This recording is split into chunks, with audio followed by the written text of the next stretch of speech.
അല്ല അതിനകത്ത് പിന്നെ ഒരു കാര്യം പിന്നെ നമ്പ്യാർ പിന്നെ ശാലിനി പറയുന്ന സമയത്ത് എന്താ പറഞ്ഞാല് ഈ സമരത്തിൽ പങ്കെടുക്കുന്ന ഓരോ തൊഴിലാളി ഓരോ ആശയം എന്താണെന്ന് പറഞ്ഞാൽ ആശാവർക്കർ എന്നറിയാം അതിനകത്ത് നേതാവാണ്.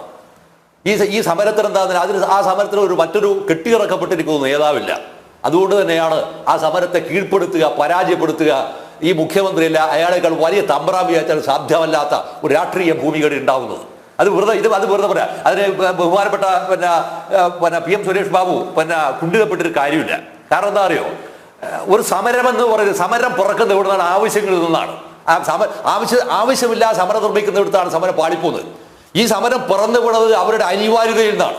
ഈ അനിവാര്യതയിൽ ഉയർന്നു സമരത്തെ ആഭാസതരത്തിലാകുന്ന പ്രസ്താവന കൊണ്ട് മറികടക്കുകയോ അപമാനിക്കാനോ സാധ്യമല്ല. അതൊരു രാഷ്ട്രീയ യാഥാർത്ഥ്യമാണ്. ഈ രാഷ്ട്രീയ യാഥാർത്ഥ്യം ഉണ്ട് എന്നത് കൊണ്ട് തന്നെയാണ് ഞാൻ പറഞ്ഞത് ഈ സമരം രാഷ്ട്രീയമായി വിജയിച്ചിരിക്കുന്നു എന്ന് പറയാനുള്ള രാഷ്ട്രീയമായ കാരണമെന്നാണ്. അതെന്തുകൊണ്ടാണെന്നറിയോ, കേരളം ഭരിക്കുന്നത് ഇടതുപക്ഷ ഗവൺമെന്റ് ആണെന്നാണല്ലോ സങ്കല്പം. ഇടതുപക്ഷവുമായി മൂത്രമൊഴിച്ച ബന്ധമുള്ള ഒരു സർക്കാരാണോ ഈ സർക്കാർ?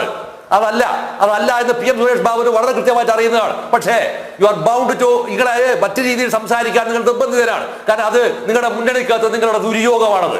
ഈ ദുര്യോഗം എന്ന് പറയുന്നത് നിങ്ങൾക്ക് അതിനകത്ത് ജനാധിപത്യപരമായ ഒരു സംഭവം പറയാൻ നിങ്ങൾക്ക് കഴിയാത്ത വിധത്തിൽ നിങ്ങൾ ബന്ധനസ്ഥരാക്കപ്പെട്ടിരിക്കുന്നത് കൊണ്ടാണ്. അതൊക്കെ നിങ്ങളുടെ വ്യക്തിപരമായ കാര്യം അല്ലെങ്കിൽ നിങ്ങളുടെ പാർട്ടിയുടെ കാര്യം, അതല്ല ഞാൻ പറയുന്നത്. പക്ഷേ ഒരു തൊഴിലാളി വർഗ രാഷ്ട്രീയത്തിൻ്റെതായ അല്ലെങ്കിൽ തൊഴിലാളി വർഗം എന്ന് പറയേണ്ട സാധാരണക്കാരാക്കുന്ന മനുഷ്യന്റെ ജീവിതഗന്ധിയായ രാഷ്ട്രീയം, ഈ ജീവിതഗന്ധിയായ രാഷ്ട്രീയത്തിന്റെ ഭാഗമായി സമരഭൂമിയിലേക്ക് കടന്നപ്പോ 1957 വന്നിരിക്കുന്ന ആദ്യത്തെ കമ്മ്യൂണിസ്റ്റ് മന്ത്രിസഭ, 59 അതിൽ പിന്നീട് വന്നിരിക്കുന്ന വിമോചന സമരം, ആ വിമോചന സമരത്തിൽ പങ്കാളികളായിരിക്കുന്നവരെ കൂട്ടിയേർത്തുകൊണ്ടാണ് AKG ഇവിടെ സമരം നടത്തിയത്.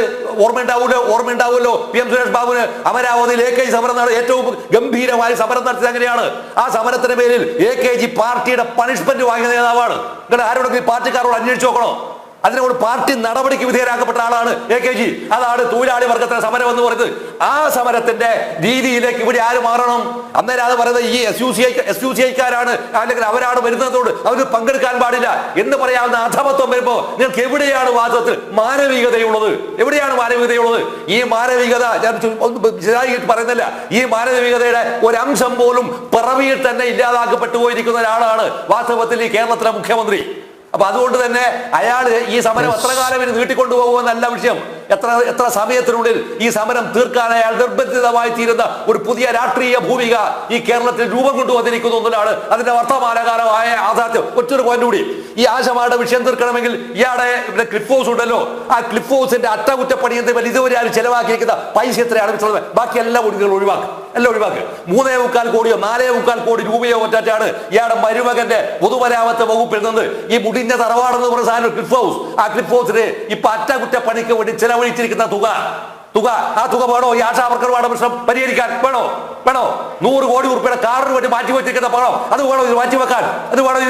ഇതൊന്നും ചർച്ച ചെയ്യാതെ എന്ത് ചെയ്യാന്നറിയോ? അയാളോട് തിരുവായി നിങ്ങൾ അത് ഇങ്ങനെയൊന്നും വരണമായിരുന്നല്ലോ, അങ്ങനെ വന്ന് പറയാമെന്ന് അറിയോ?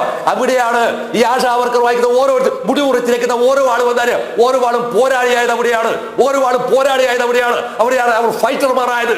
ആ ഫൈറ്റർമാരായിരിക്കുന്ന ആളുകളെ അപമാനിക്കുന്ന രീതിയിൽ ഒരിക്കൽ പോലും അത്തരത്തിലുള്ള ഒരു അവരോട് വിനീതരും വിധേയരുമാവാനല്ല, അവർ സമരം ചെയ്യാൻ വന്നവരാണ്. സമരം ചെയ്തിട്ടുണ്ടെങ്കിൽ അവരവിടെ അവകാശങ്ങൾ പിടിച്ചു വാങ്ങാൻ ആവശ്യമായിരിക്കുന്ന ഒരു ഭൂമിക ഈ കേരളത്തിലെ പൊതുജനം അവർക്ക് നൽകിയിരിക്കുമെന്നാണ് മിസ്റ്റർ നമ്പ്യാർ എനിക്ക് ഈ സമയത്തിന്റെ പരിമിതി കാരണം പറയാനുള്ളത്.